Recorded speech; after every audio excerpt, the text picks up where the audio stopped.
Hi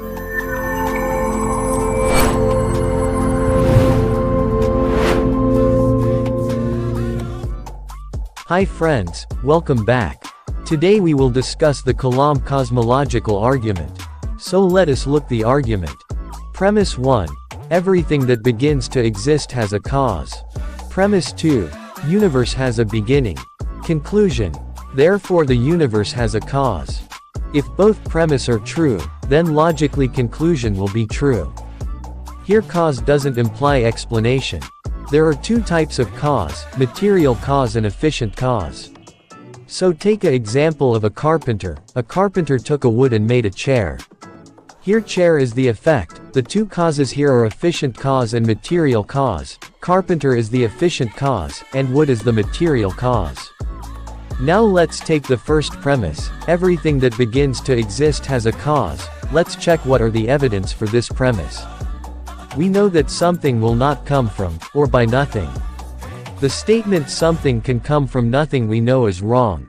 Here nothing doesn't means a vacuum, or darkness. Socrates said nothing is what rocks dream about. Rocks doesn't dream. That is nothing, it has no properties. If something comes from nothing, then why we can't see a guitar suddenly appearing in front of you, or a flower pop up in front of you. So everything has to come from something. We all experience in our day-to-day life, that if things begin to exist therefore they have a cause. Now let's take the second premise, universe has a beginning. Space-time theorem of general relativity proves that space and time has a beginning with matter and energy. These facts points that everything that has a beginning has a cause. So Stephen Hawking say that time itself has a beginning. Before 1920 everyone believed that universe has no beginning, it is static. But after the coming of Einstein's general theory of relativity, we understood that universe is not static or universe is not eternal. In 1920, Russian mathematician Alexander Vilenkin and Belgian astronomer Georges Lemaitre predicted an expanding universe. In 1929, Edwin Hubble with his telescope proved that universe is expanding. For example, if you reverse the frame of a grenade explosion, we can see how the grenade get compressed. After realizing that universe is expanding, scientists found that space, time and matter has a beginning at the Big Bang. After Big Bang, universe is expanding till now.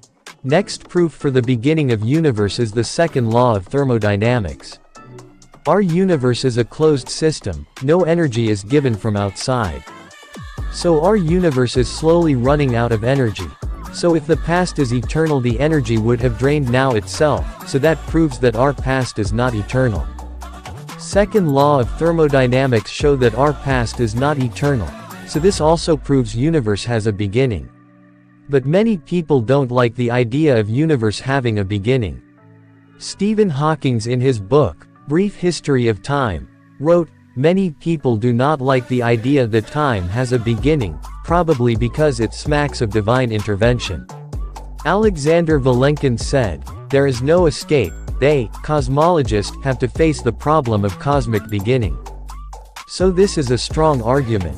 Premise 1 is true, and premise 2 is true. Because both premises are true, logically the conclusion is true. The main objection here is, that many skeptics and atheists ask that this argument doesn't prove whether the cause is God or the God of the Bible. Yes, that's true. Kalam Cosmological Argument only conclude there is a cause. Let's analyze the nature of the cause. Universe is made of space, matter and time. So the cause must be spaceless, timeless and immaterial. For example, if I made a computer, that computer is made of steel, battery etc., but I, who made the computer is not made of steel or battery. In such a way what made space, matter, and time can't be made of space, matter and time. So the cause of the universe is spaceless, timeless and immaterial. Our universe contains lot of energy and has the four fundamental forces, so the cause has to be immersively powerful to create them. Because the cause is timeless it has to be changeless. Because it is changeless it has to be immaterial because material things always change. Because the cause is timeless, and it has no beginning. The cause also has to be uncaused. If the cause has a cause, then there will be infinite regress.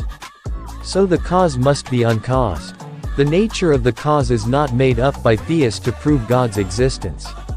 We make these conclusions is based on analysis of the facts. Now the deistic objection is, why can't that cause be a force, why it is necessary that it should be a mind? The answer to this objection is, philosophers have recognized that there is only two entities that meet the characteristics spaceless, timeless, immaterial, that is, abstract objects or a mind. We know abstract objects can't create anything or don't have causal power, so the cause must be a mind. So the cause is mind, who created this universe. There is a book written by William Lane Craig, an American Christian apologist and a philosopher. The book name is The Kalam Cosmological Argument, where he defends the Kalam Cosmological Argument. So the argument points to God, a spaceless, timeless, immaterial, unchanging, all-powerful, beginningless, uncaused being. So it is sure that God exists. The Kalam Cosmological Argument proves the existence of God. So be sure in our faith in God, we can be certain there is a God. Thanks for watching. Subscribe for more videos like this.